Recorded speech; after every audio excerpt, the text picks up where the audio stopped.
राष्ट्रीय जगत vision news में आपका स्वागत है। मैं हूं आपके साथ मीना। छत्तीसगढ़ में दिव्यांग जनों के नाम पर 1000 करोड़ रुपए का घोटाला हो गया है। हाई कोर्ट ने इस मामले में सीबीआई को जांच के निर्देश दे दिए हैं और वहीं एक पूर्व मंत्री समेत कई रिटायर्ड आईएएस अधिकारी जांच के घेरे में आ गए हैं। आइए आपको दिखाते हैं आखिर क्या है पूरा मामला।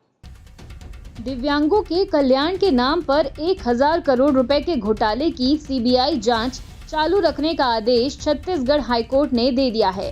कोर्ट ने कहा है कि सीबीआई 5 फरवरी 2020 को भोपाल में दर्ज एफआईआर के साथ आगे कार्रवाई करेगी। यदि एफआईआर दर्ज नहीं की गई तो सीबीआई को एफआईआर दर्ज होने की तारीख से 15 दिनों के भीतर राज्य भर में संबंधित विभाग, संगठन और कार्यालयों से प्रासंगिक मूल रिकॉर्ड जब्त करना होगा। तत्कालीन भूपेश बघेल सरकार के द्वारा राज्य में सीबीआई जांच पर रोक लगाए जाने के कारण उक्त प्रकरण मध्य प्रदेश में दर्ज किया गया था। न्यायमूर्ति पार्थ प्रतिम साहू और न्यायमूर्ति संजय कुमार जायसवाल की खंडपीठ ने इस मामले को प्रणालीगत भ्रष्टाचार यानी कि सिस्टमेटिक करप्शन बताते हुए कहा कि इसमें उच्च स्तर के अधिकारी भी शामिल हैं। राज्य सरकार ने अब तक इस मामले में कोई ठोस कार्रवाई नहीं की, जिसके चलते स्वतंत्र एजेंसी द्वारा जांच की आवश्यकता महसूस की गई।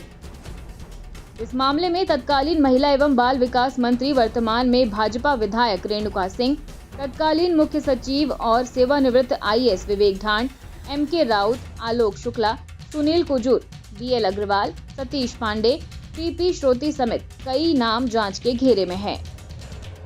इस मामले में सीबीआई जांच पर रोक लगाने के लिए ढांड और अन्य सुप्रीम कोर्ट गए थे। सुप्रीम कोर्ट ने याचिकाकर्ताओं को हाई कोर्ट में ही अपना पक्ष रखने को कहा था। इस बीच सीबीआई ने हाई कोर्ट के अंतिम आदेश के प्रतीक्षा में जांच स्थगित कर दी। 2004 में छत्तीसगढ़ सरकार ने दिव्यांगों के पुनर्वास के लिए स्टेट रिसोर्स सेंटर यानी कि एसआरसी की स्थापना की थी। इसका उद्देश्य दिव्यांगों को तकनीकी और प्रशिक्षण सहायता प्रदान करना था। 2012 में इसी के अंतर्गत फिजिकल रेफरल रिहैबिलिटेशन सेंटर की स्थापना की गई, जिसका कार्य दिव्यांगों को कृत्रिम अंग और चिकित्सा सुविधाएं उपलब्ध कराना था।